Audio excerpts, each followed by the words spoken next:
I'm here. Okay, good. Well, we are good here. Got the clearance, even though this thing said it failed. So I believe we are live.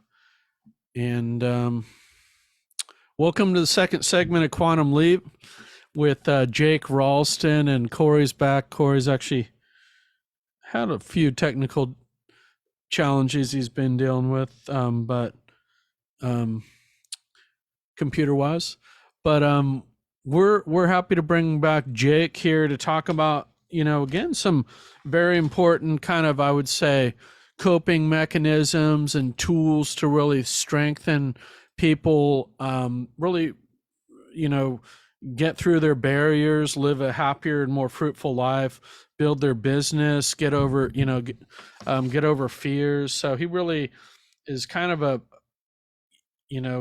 great resource for just a lot of things. But I first want to just have Cory introduce himself, if you are ready, Cory, and if you don't mind just giving a quick testimonial for Jake and what you like about the work that he does.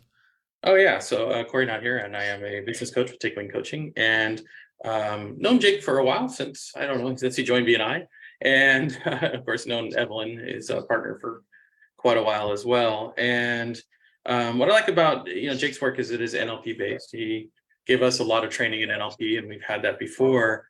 Um, but as I go through more NLP training, I appreciate it more and more. It does it through hypnosis, and it's an amazing way to talk to the brain. So, and he's just very effective at it.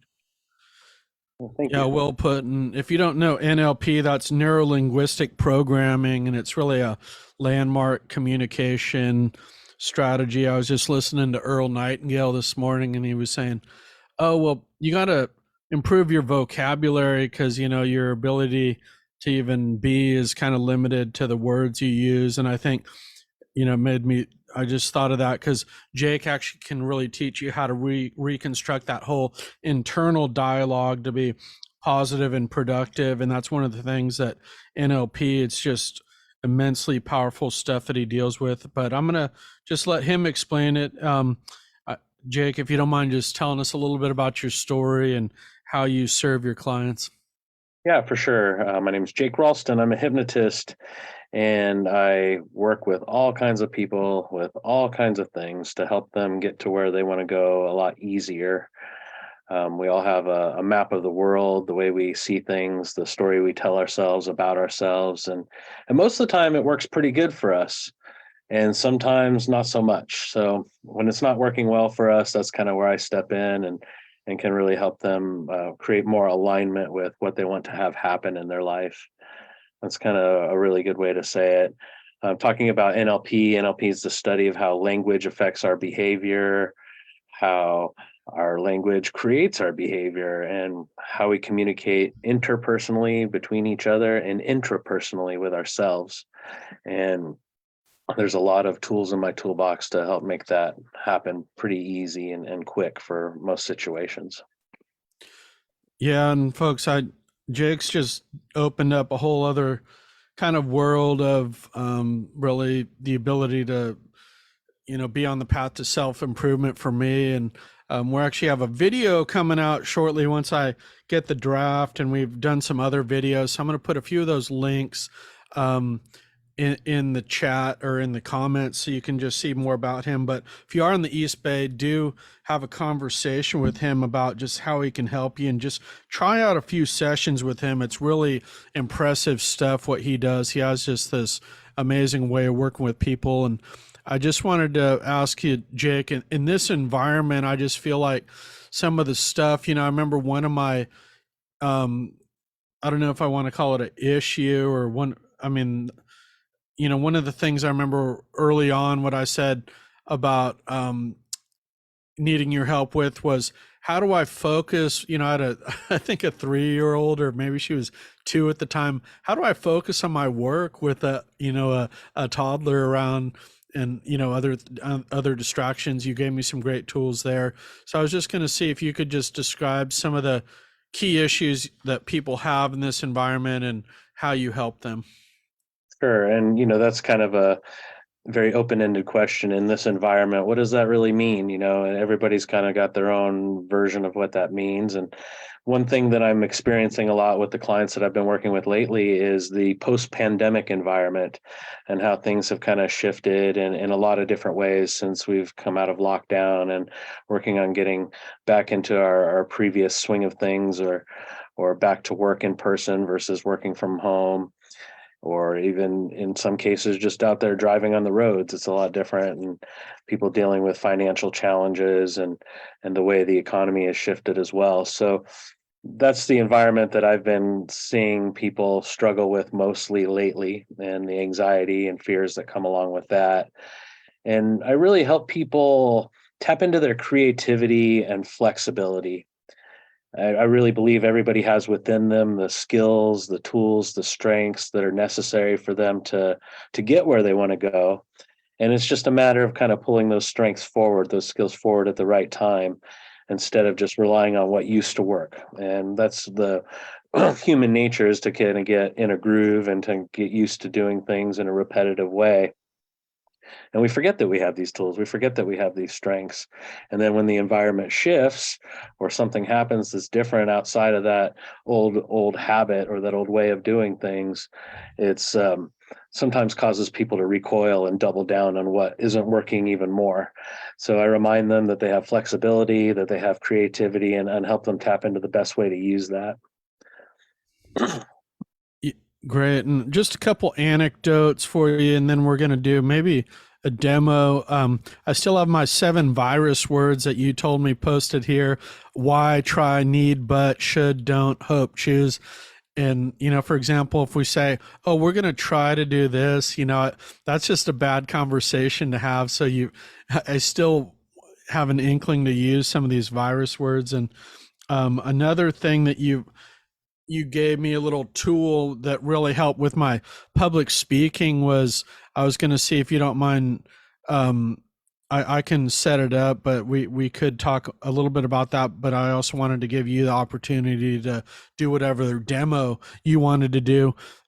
I said, well, how do you get that kind of, go on stage and just be how you got to be and talking in front of people. And you gave me this tool about picturing kind of a ring of fire, so to speak, that you walk into. You're going to be perfectly ready to talk. And I didn't kind of convey it. I need a little bit of a refresher course. If you don't mind, if you remember that conversation or what that tool is, do share. Otherwise, I wanted to open it up to you for a brief demo of a tool that you use. For sure. And first, I wanted to tell you, I'm going to try and pay you that money I owe you by Friday. I'm just kidding. Okay, so yeah, what you were referring to was what we call in my business the circle of excellence. And I'll just give you a quick idea of what that's like. But I had a couple of see, I caught myself with a virus word. There are a couple other things that I wanted to talk about today, as far as a demonstration or maybe some tools that somebody could take away from this podcast today. The circle of excellence is basically the idea of creating a circle in front of you and putting in the experience that you want to have. You mentioned public speaking. Well, when it comes to public speaking, a lot of people use the word nervous. So I'm very nervous about that, or I have anxiety. I don't want to do that. So I asked them, well, how do you want to feel? How would you like to feel? Oh, I want to feel confident. Confidence answer I often get for that.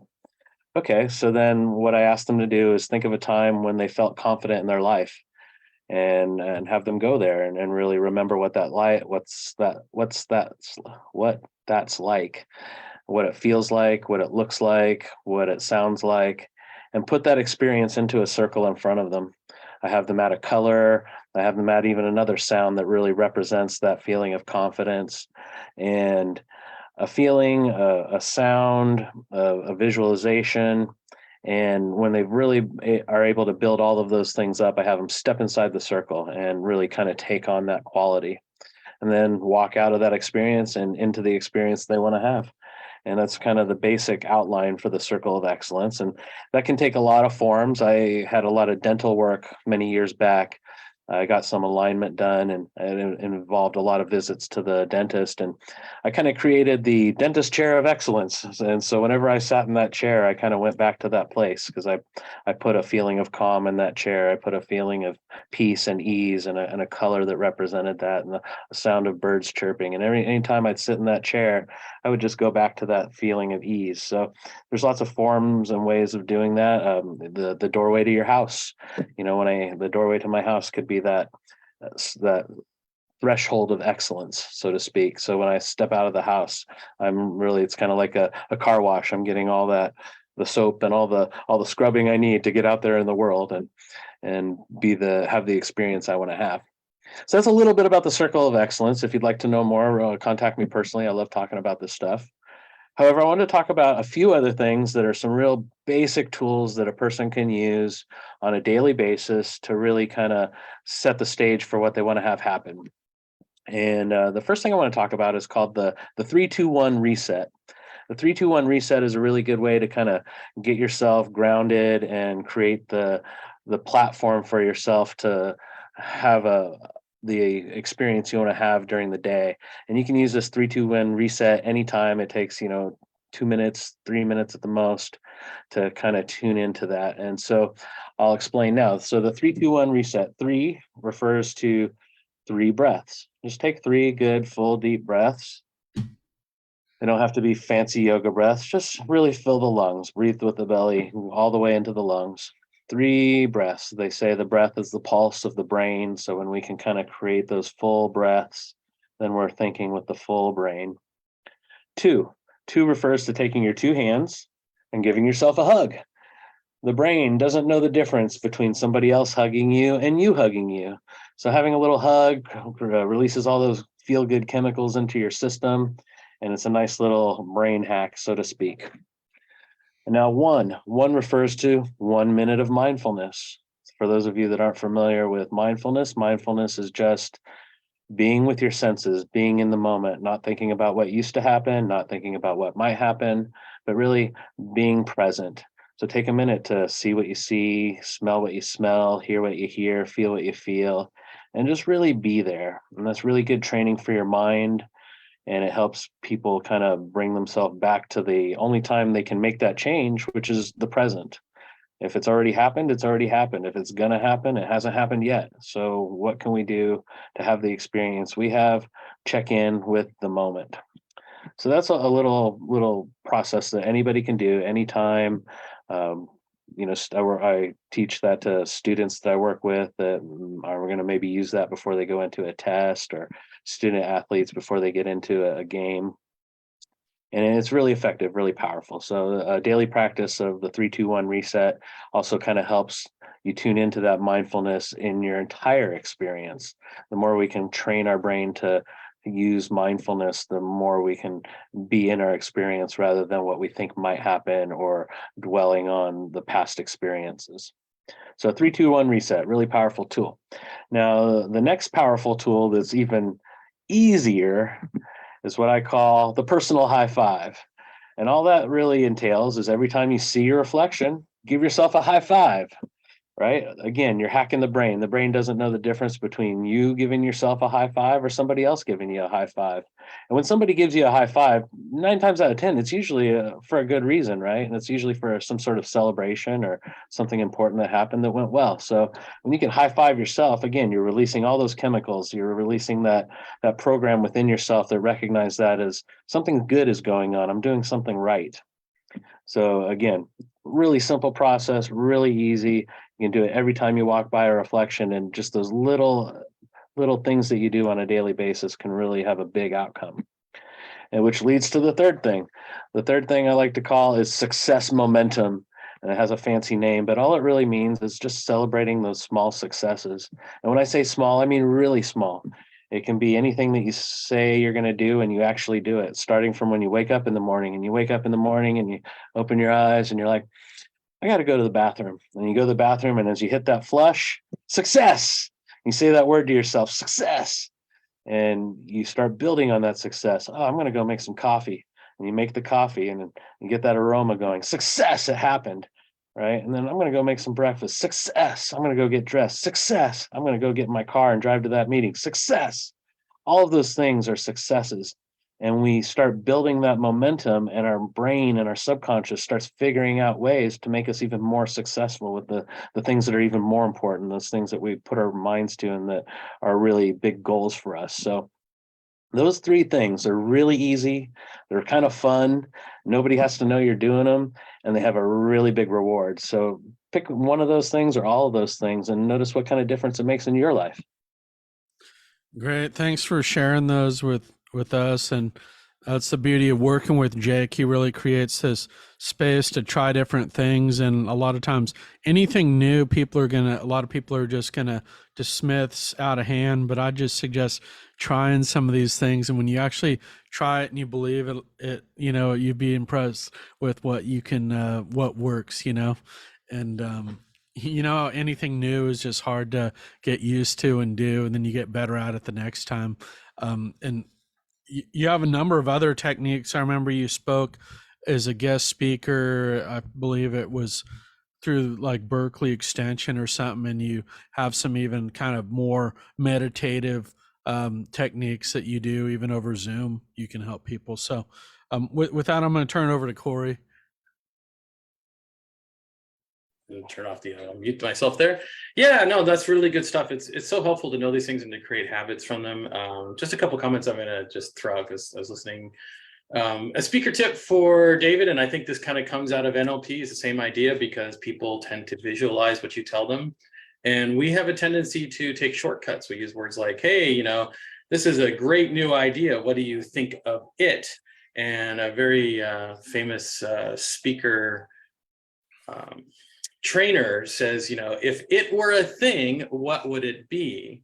And so when you do your present on stage, you would actually talk about your presentation, and rather than saying words like it or this thing, you would actually explain what it is you're saying every single time. And sometimes it seems like we're missing the shortcuts, but it helps your audience visualize exactly what you're telling them, rather than they go off and I forget what it was, right? It's interesting how many of these things that we learn come out of this sort of NLP, even if the people training it don't really realize that. It is Brian, different for everybody. yeah, go on. Yeah, no, tell us. Yeah, it is different. It is different for everybody, and Right. with the word that.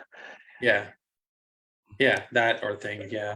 And another one that's kind of like a self high five came from Brian Tracy, who talks a lot about growing up with a lot of head trash. And so he just uses this simple phrase, I like myself. I like myself. And he just says that, I like myself. I like myself. And it's just like, if you just keep saying that over and over again, there's nothing else can slip in, right? I use that. Yeah, that's a good one. I do that before sales calls with all that trash going on, right? Anyway, so questions to ask for you, Jake, is what is your why? What got you into this, and why do you do what you do? Yeah, I really kind of got exposed to this when I was about 25 or so, maybe a little younger. And I started taking a class in NLP, and not really knowing what I was getting into. I missed the first couple of classes even, and the introduction of how NLP came to be. And as I was participating in this class, I started thinking about my father, who was a Vietnam vet with PTSD and major depression. And we didn't know about that stuff as I was growing up. And he just kind of recently got diagnosed as I had started taking NLP. And I really realized that the tools that I was learning in this class would be very useful to him. And I sat down with him after I learned a few of these things and had amazing results helping him reduce his nightmares. It was pretty incredible. Barely knowing what I was doing, we sat down and did 3 basic processes and had tremendous success helping him sleep better. His nightmares went from 6-7 times a week down to 2 or 3 times a month, and they weren't as bad when he was having them. And it really made a big impact on me. And I realized that if I could do this good helping him, barely knowing what the heck I was doing, once I really got a handle on stuff, I would really be able to help people with some profound change in the world. And I've always been kind of a helpful person. I like helping people, and I like people, and I like talking with people. And it just seemed like a really good fit for me to be able to take on these skills and utilize them and have the kind of results that we're all looking for. So that's kind of, I was my inspiration to get get to this point. I was working with my dad, really. Nice. Yeah, no, that's a really good story. We've heard it many times, and it's amazing what we can do and create for people. So, what are the benefits that you provide for business owners? Since that's Yeah, what we're all a about lot here. of business owners, a lot of entrepreneurs that want to level up in their game and maybe have certain goals of um, for their business. And so one thing I really do is I help them formulate well-formed outcomes. And that sounds simple, and it is on some levels, and on a lot of other levels, it can be difficult. And there could be built-in pitfalls in the way their goals are formed. So when we can kind of eliminate those pitfalls and really put it into a framework that is more realistic and more appropriate to what they've got and where they want to go, things start moving. I help business owners and entrepreneurs really, sometimes, depends on who I'm working with, reframe a lot of negativity. It's easy to get bogged down when things aren't working well for them, and that's kind of becomes their focus, the things that aren't working. So when we can reframe that and turn that around to things that are working for them and that are going well, and build on that, again, things start moving again. Part of that includes shifting accountability back to themselves. It's like, oh well, if the market would change, then my business would be better. Well, what if the market never changed? What if the market got worse? How are you going to persevere? How are you going to grow? And we kind Yeah, of talk about that and build from there. So I help them make the best out of any situation. Sometimes they're working with other people, other um, entities involved that they have no control over. But how can I help them get the best out of that person or that entity and that system?